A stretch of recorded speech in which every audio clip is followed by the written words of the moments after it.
Welcome back. This is the Wake Up Side on AYV Television on Channel 33, on Radio 101.7 FM, on DSTV Channel 399, and also on our entertainment channel, Channel 34.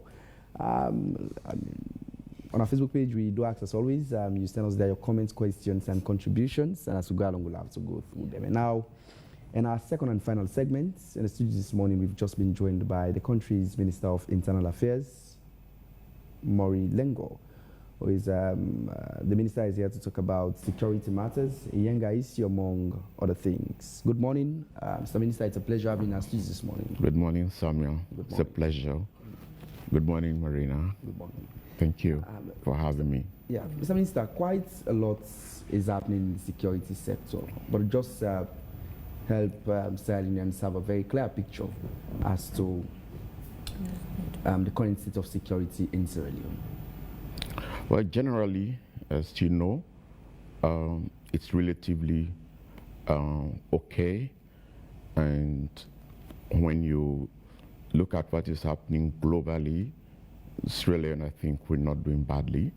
But of late, we've had issues of armed robbery, especially in the east and in Bo, where some of these things happen, especially during the rains.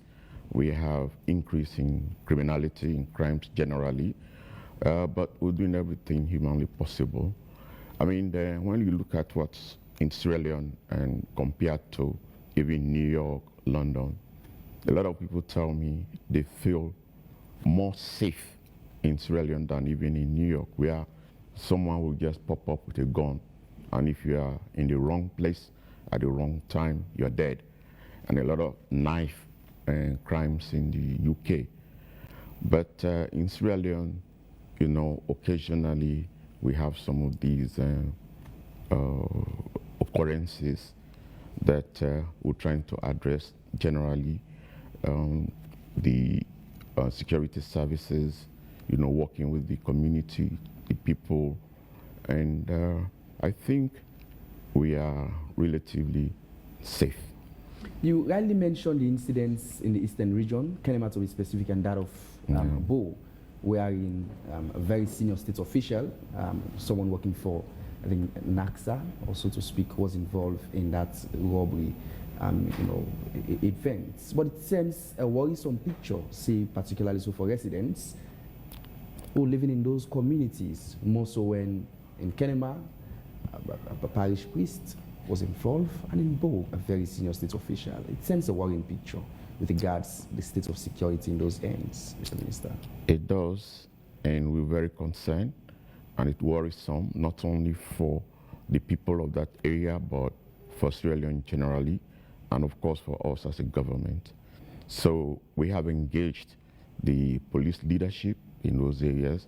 I was in Bo, and I wanted to know what measures they have put in place, firstly, to quickly investigate and bring the perpetrators to book, and also to ensure safety and security to prevent future occurrences. And they've assured me that they will put proper measures in place. I mean, as a former police officer myself, we discussed some of the tactical and operational issues with respect to, say, improved intelligence, improved community engagement and involvement, and also working with other security services, including the military, Office of National Security, so that they will improve on whatever they've been doing. The same in Kenema, and the Inspector General of Police was in South Africa attending the Interpol conference. As soon as he came back, I told him he should go to Bo and Kenema, and he did that yesterday.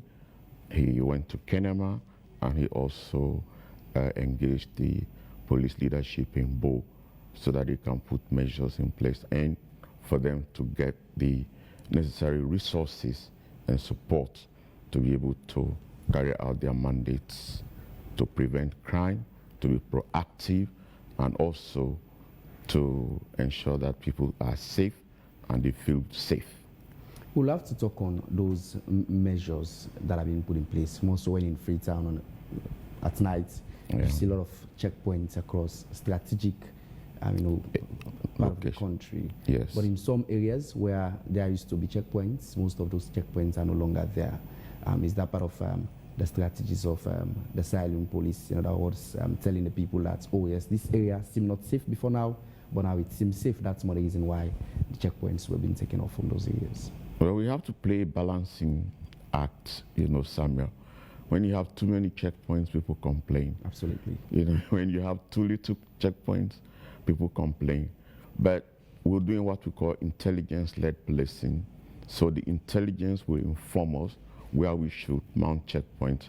For those areas where you don't see checkpoints, maybe the time you go there, if it's a little early in the night, but maybe late in the night. So you have movable checkpoints. They could put them, in any place where they think it's necessary so that you could check people. But, it's not really easy policing because we are in a democratic state. Whatever we do, people complain about too much policing and sometimes too little policing. So we have to play the balancing act. It's really challenging, but we're doing everything possible. As you yourself know, Freetown is relatively safe. We have adopted, when I was in the police, one thing I did was to have young people, youths in the areas, we call them community safety volunteers. And these people sort of assist and support the police. They were identified, people of good character. We took them to the training school. We gave them some crash training so that they don't perpetrate jungle justice. So if anybody is arrested in their area, they should be handed over to the police. So we've taken all of those measures, including, of course, having 900 police emergency network across all the networks. Africell, QCell, Orange. If you call them, they will be able to respond, and then they will send a police patrol, and the nearest police patrol to any scene of incident within Freetown. Kurma did mention about the issue of safety, of which you've spoken about, Mr. Minister, but many citizens still feel confused about the issue of Yenga. Could you maybe explain why, despite several agreements since 2002, Yenga is still under the Guinean presence? You may want to speak to please. Yeah, definitely. It's an enigma.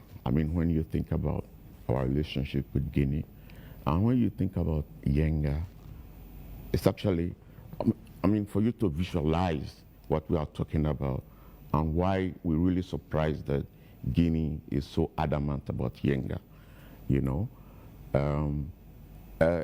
Yenga is about 300 square meters, right? To put it in proper perspective, it's like 3 football fields put together. And our troops are deployed in Sokoma and Pengo Bengu. They are like surrounded. They are in that enclave, and they can't move out of there. And you ask yourself, why the Guineans are so adamant? Everybody knows documentation. When you look at, the treaties, that Yenga, even when you Google, it will tell you Yenga is a village in Sierra Leone. It's a fishing and farming village, right? But why are they so adamant? In the first place, we know that it's a trading post. A lot of goods coming from Sierra Leone go to Guinea through Yenga because it's a crossing point, and people are benefiting from it. The Guineans, the military, because they impose tax on our people and the goods that are crossing over there. So we think that's one reason. But the other reason, I think, is that, we really should be very careful. That is why, as the government, we're very cautious. We know what we're doing. We want to ensure that this issue is solved diplomatically, because it could be an existential threat. And let me clarify that. For those people who are not born or who are too young to understand what happened during our Civil War, which lasted for 10 years, and we only ended that when we went to the table, and then we had the Lomé Peace Accord before peace could come. But what happened during that time? Those areas are very productive. We had our coffee, cocoa, diamonds. So they were grabbed, and for our minerals, everything was carted away, in terms of, the diamond, until the Kimberley process was put in place to restrict the export of what we call blood diamonds, and the trade in our timber and coffee and cocoa was blocked and stopped before the rebels could come to.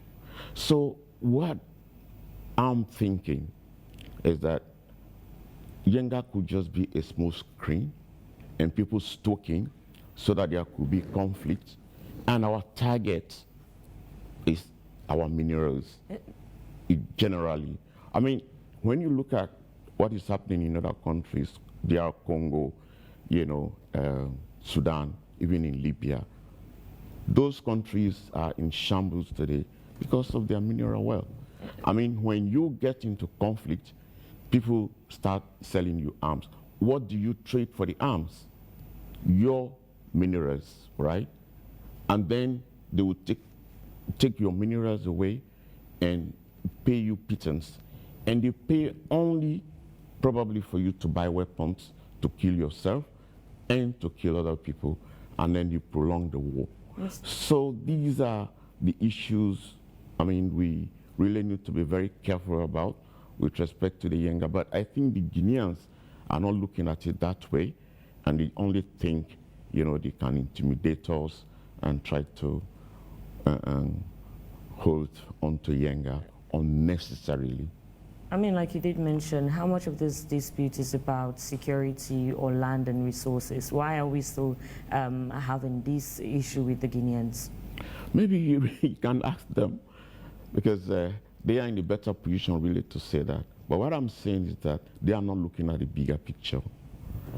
Today, when you look at the modern conflicts, it's really all about how other powers can get hold of your minerals for free.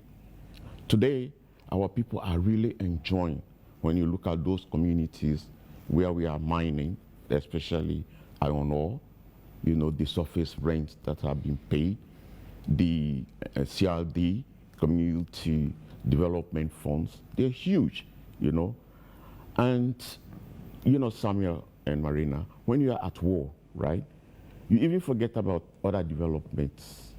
You forget about healthcare, you forget about feeding yourself, you forget about building roads, you forget about building other infrastructure. So we don't want to go that lane. That's why we think the diplomatic path is the best way to go. It is arduous, it is painful, but it's more sustainable. You've just painted a picture with regards to the question Marina asks as to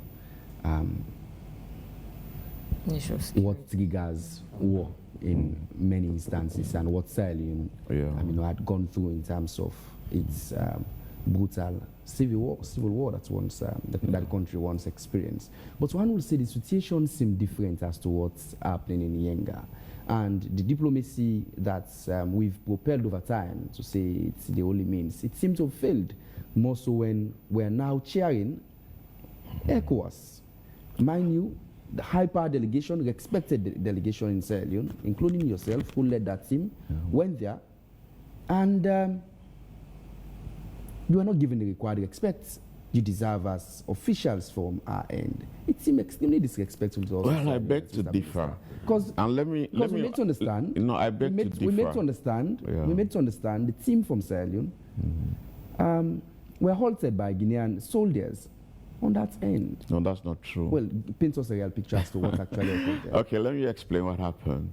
In pursuit of peace and for our country to have sustained peace and respect, we really want to give kudos to His Excellency the President, who is now chair of the Authority of Head of States. The head of states of ECOWAS decided that the issue of Yenga should be solved, should be resolved peacefully and diplomatically. So they sent a fact-finding mission. The fact-finding team came to Sierra Leone and they requested to visit Kwendo, not actually Yenga at the time, because they said they wanted to talk to the stakeholders and they also wanted to talk to the affected people so that they could get a better understanding of the Yenga issue. So as Minister of Internal Affairs, representing my colleague, the Minister of Foreign Affairs, who was out of the country on official assignment, I was asked to work to facilitate their movement in Sierra Leone, to ensure that they have unhindered access to people, places, and information. So they got a lot of information, talking to people in Freetown, other security sector leads, and then we went to Yenga. They talked to the chiefs, the local people, the affected people, and then they said, since it was much easier to go to Yenga from our side, they wanted to see if they could visit Yenga, the disputed area. So initially the commander who is deployed in the Guinean side was contacted by his counterpart in Sierra Leone. And he said, yes, he could give them access so that they could go to Yenga. Was that the case? Wait. So, but when we get to Pegu Bengu, which is the boundary between Yenga and where our forces are deployed, then he changed his mind. He said no, because he does not have authorization for the team to go to the disputed area. These are diplomats. They are not like ECOMOG with guns and everything. They said, okay, if that's the case, then let us don't force to go there. Let us just observe Yenga from the vantage post or position where we are in Sierra Leone, and then they will go back, eventually contact Guinea. When they visit Guinea, they will now come to Yenga, through the Guinean side, because they will now request to visit. But the visit was purely for Sierra Leone. So from Pegubengu, they saw the baking that they had illegally constructed. We went to Sokoma, from there. It's a high rise. You can even see into, absolutely. You've been there before, Absolutely. not so Samuel. You can see Nongoa, a big town or city in Guinea. And then you can see Yenga, from there. So they saw all of that. They talked to the people in Sokoma. They talked to the people in Pengobengu. And they had some closed-door meetings with other people they wanted to talk to. So they put in their reports together. They're going back and report to the Authority of Head of State. So when people say, oh, they were blocked, no. They were just said, no, we cannot now allow you to come. And, the team said, okay, that's fine. So we'll go back and put our report together. So, Minister, this is not the first time that a team from Sierra Leone has been blocked. But again, worrisome to note, this seems an affront to one of the key 4-point priority agenda of President Bill as chairman of ECOWAS, which has to do with revitalizing regional security cooperation. It seems an affront to say a team from Sierra Leone has arrived in that locality and they want to see ways to pass through. And then Guineans say, no, we cannot allow. Even when authorities from Mano River Union and that of ECOWAS were part of that team, including our very own ministers in Sierra Leone. Mr. Minister, won't you say that same an affront to the leadership of even ECOWAS? Well, yes or no. But the issue is we have to put it in its perspective with respect to how the Guineans are thinking. And we also look at the issue of sovereignty. Right. And when you look at peace, I mean, our president has always been preaching peace, even in the United Nations, in ECOWAS. You cannot be preaching peace and you actually want to draw daggers. He's a former soldier, he's not afraid of fighting, but he's tasted that. But even when we fought, 10 years, at the end of the day, let's go back, let's go to the table, everything ended there. So why can't we continue to pursue peace so that nobody dies and no destruction of property is caused? And we come from that, I come from that area. I'm a Kisi myself, as you may know.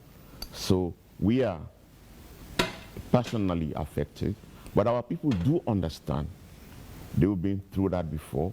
What they tell us and what they tell me is that even though the issue is still challenging, they want this matter to be resolved peacefully.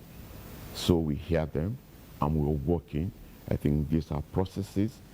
Like I said again, it takes time, it is arduous, it is painful, but we want to go down that lane because we don't want our people to suffer unnecessarily and by implication, the country of Sierra Leone.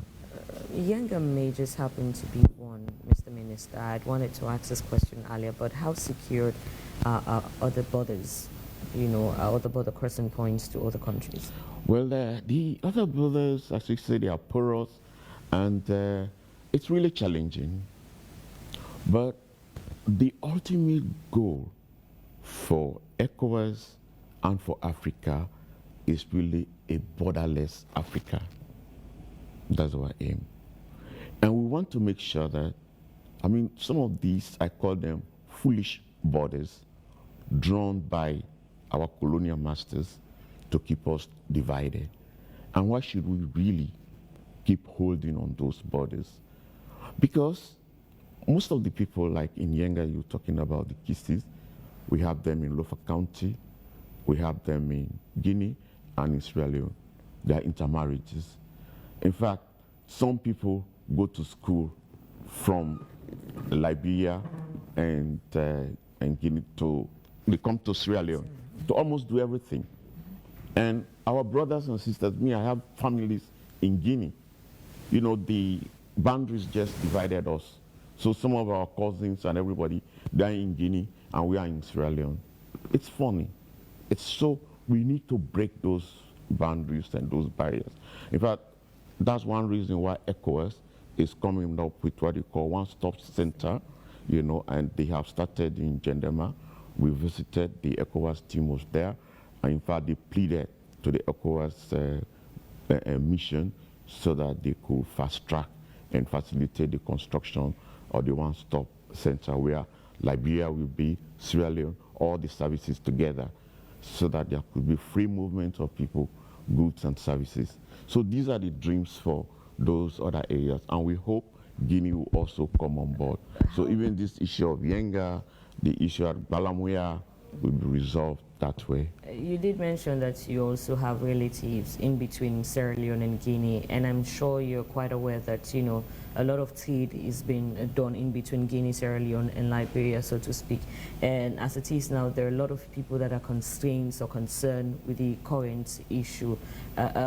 You also just mentioned about the plans of the ECOWAS, but how soon will that be, considering, the challenges people are facing at the moment?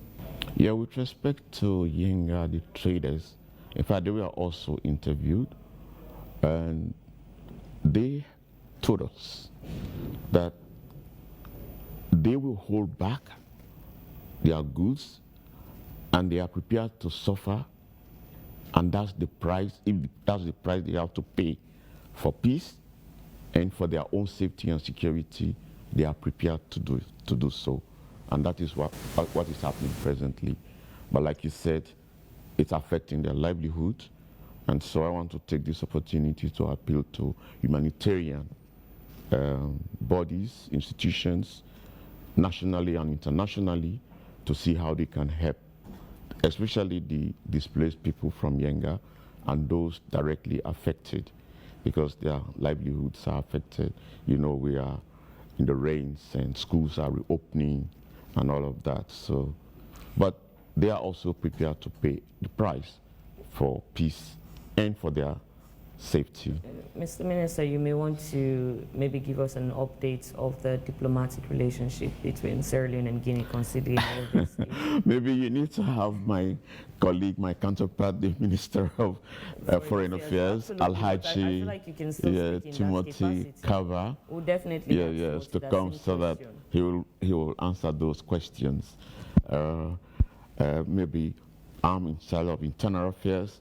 I'm talking about internal issues. You can also speak on that, being the fact that you're the Minister of Internal Affairs and you have been moving around and you understand what's on ground. Yeah, you see, we have a military government now in Guinea. When there is a civilian government, the relationship sometimes is much more cordial and better than when you have a military government. You know, a bit sensitive. I mean, the way they look at things, they sometimes a bit jittery. We also probably think that Yenga could just be a distraction, you know, because when you have a government and people are talking about human rights, talking about other issues, you want to reduce that pressure on you, you want to push it somewhere else. So Yenga could just be a distraction, you know, so that I mean, the military, the other people will focus, oh, well, Guinea, Sierra Leone one can invade Guinea and they want to fight us. So they mobilize the soldiers, and the soldiers will forget about what is happening in Conakry and want to concentrate on what is happening in Yenga. So all of these things. But then my colleague minister can talk to that better, really. Essentially, even with the issues you mentioned that are happening in Guinea, one will say, yes, their economy seem extremely stable as compared to where democracy prevails in Sierra Leone. And they are one of the largest mining endowed countries in terms of mineral, even in terms of rare mineral.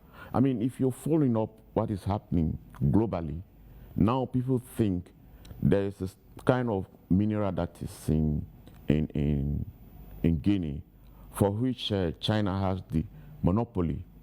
And now other countries are, you know, coming to Guinea to try and get hold of that mineral.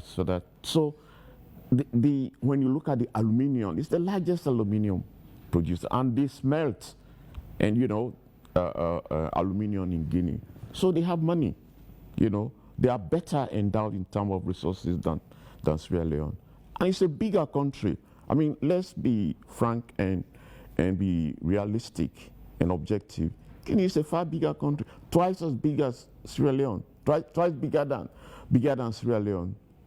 So where you have people, you have resources, is always better.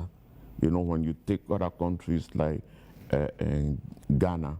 But mind you, you know, our development was reversed for 30 years when we had the war. When people said, after the war, they said we had reversed 30 years. So we are now building and trying to catch up. So it's really challenging for us. Everything for us are priorities: health, water, education, food, you know, you name it. And all of these areas are competing for the very small resources that we have. So even when progress is being made, huge progress in all aspects of life in Sierra Leone, you know, it seems the impact is not being felt, but we are sure, you know, by the end of 4 or 5 years from now, you know, we'll see and we've started seeing the difference. We'll soon go for sports, but Maida did mention the aspects of Sierra Leone having many porous borders. Yes. And I remember even before we arrive at this point that we are as a country in terms of what's happening in Yenga.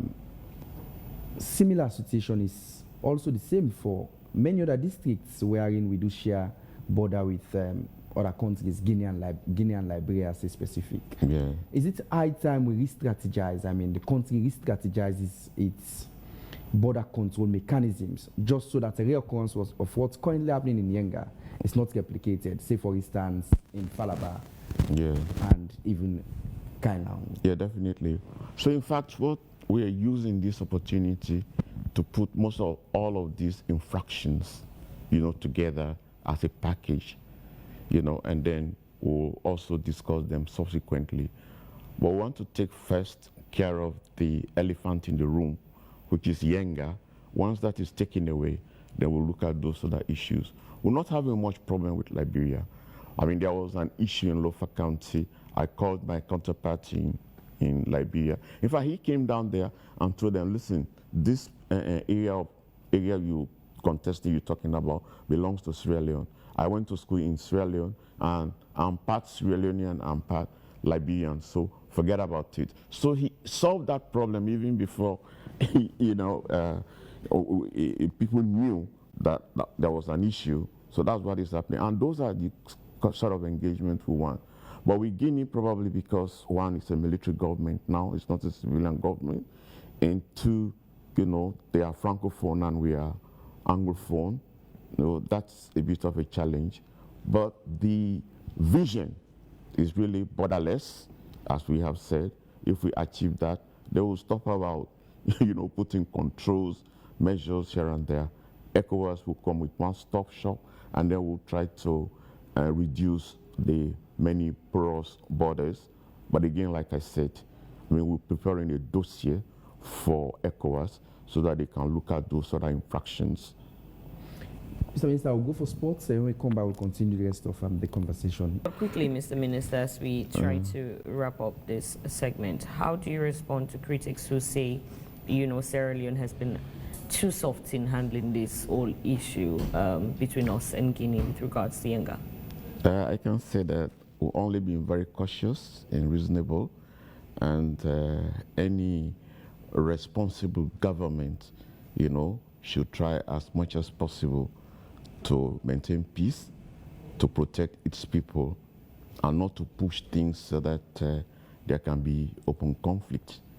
And like I said again, I've been saying it again, conflict is not good. At the end of the day, you come back to the table to resolve the issue. And we've seen countries that we are really doing extremely very well. Say, for instance, Libya, Iraq, they are in shambles today because they could not resolve some of their issues. And for us, we have a history. We've learned from our civil war that after all of everything that we did, we had to go to Lomé to have peace. And interestingly, when I was talking about minerals, when Fude Sanko wanted to bring to adhere and to sign up, he said he should be in charge of all the minerals in Sierra Leone.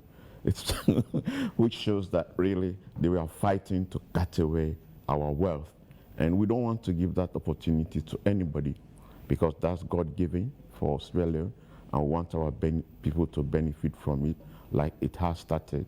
Some people may not like the kind of contracts that the country is going into, for the benefits of the people. Before now, I said most of those contracts were predatory contracts. It was benefiting those coming to cut away more than our people.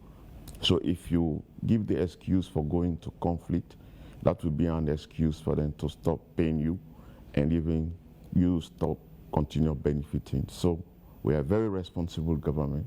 We know what we're doing, and we're doing it consciously for our people.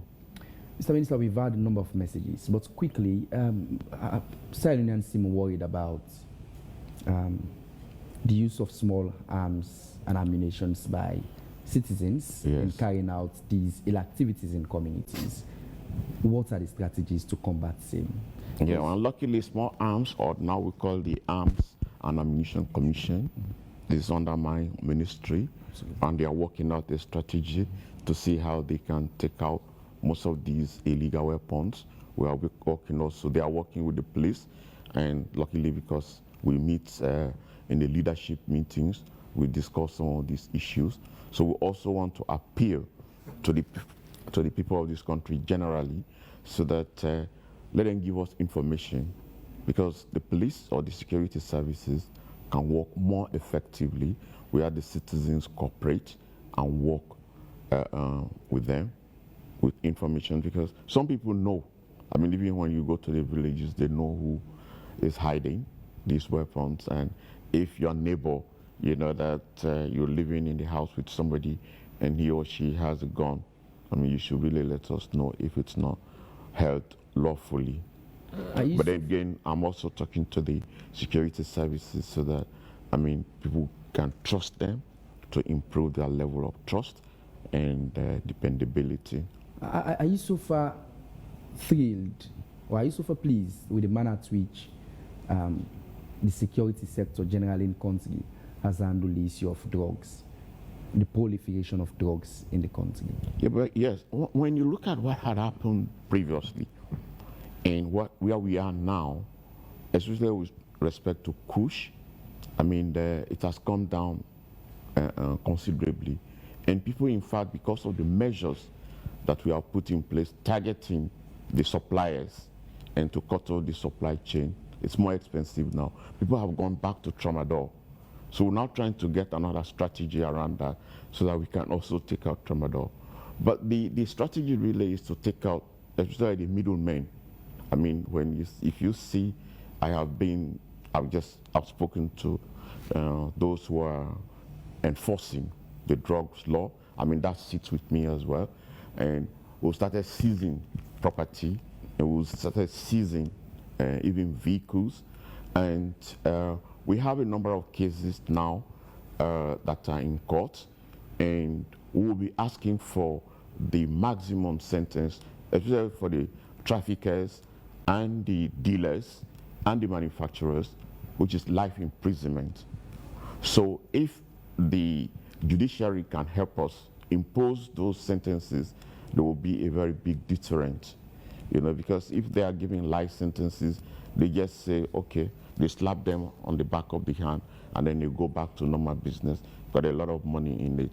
So we're working closely, and we are entreating, because the judiciary is independent, but if we present a very good case, and the prosecutors say, we want to go for confiscation of the property and life imprisonment, that can also help. But generally, the police are doing well. But I want to appeal to members of the public that some of these dealers are in our communities. So please, let them give us information so that we can take them out. I also want to take this opportunity to talk to young people that they should have a dream, you know, and underpin those dreams with values such as self-discipline. In self-discipline, part of saying, no, I cannot take drugs because I want to be somebody tomorrow.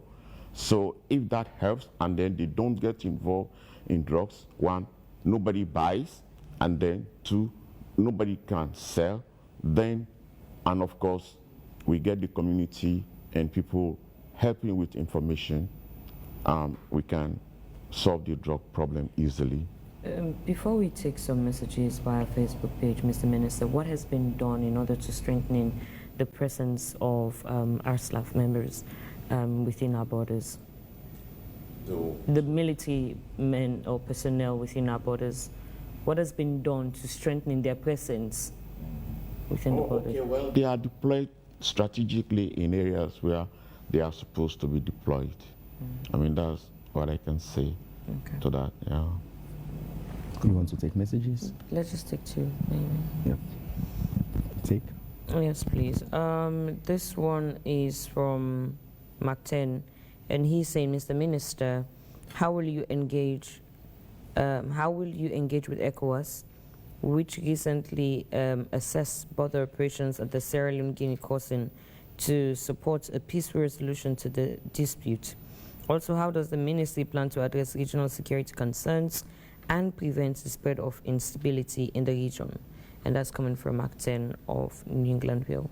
I think Amadou Kagbo says war is not the solution because neither side, Guinea will win. It's only the civilians that will suffer.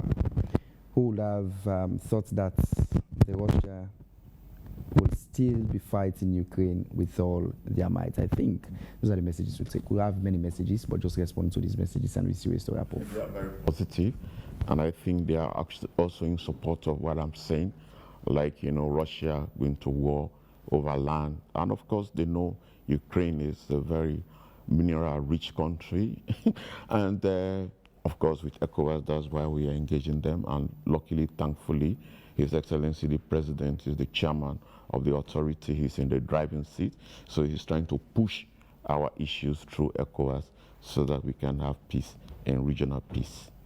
You know, Sierra Leone wants to be the global leader in peace. So that's why we do everything possible so that we promote peace, even in the Security Council and the AU.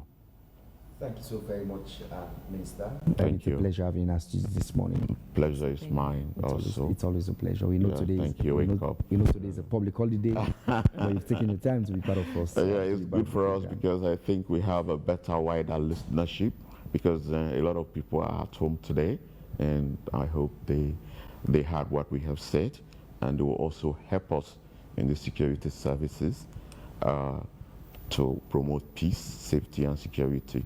By the way, before I leave, we have a vision in the ministry. We're doing our strategic plan. We have done regional consultation on it. We have a very big vision and dream, which is making Sierra Leone the safest place to be in the world.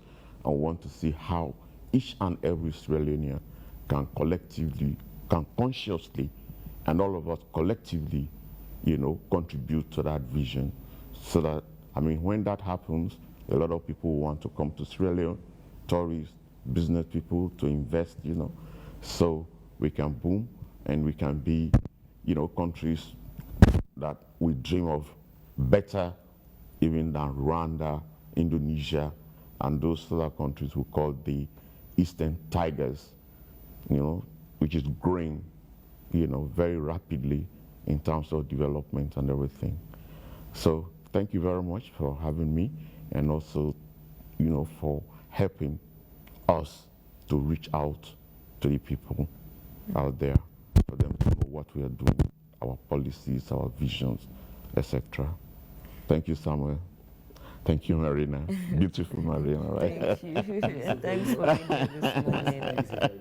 Yes, thank Well, you. This is where we end today's edition of Wake Up Sierra Leone. We say thanks to our guests who have been with us in the studio and to our viewers and listeners. We also want to say thanks to our sponsor, Rokel Commercial Bank, for the support towards the program. My name is Marina Terry, wishing you all a lovely day. Stay safe and happy Mwalid Nabi to all our Muslim brothers and sisters. You're right. Yeah. And I'm Samuel Ibrahim Kurma. Continue to watch your YB television all throughout the day as we have other exciting programs that are all lined up for you. Till we meet again for another interesting edition of Wake Up Sierra Leone. I think tomorrow is the last edition for the week, right? Yes. We'll be here tomorrow, absolutely, by the special grace of God. So still take care of yourself, and happy Mwalid Nabi to all our Muslim brothers and sisters out there. Bye-bye.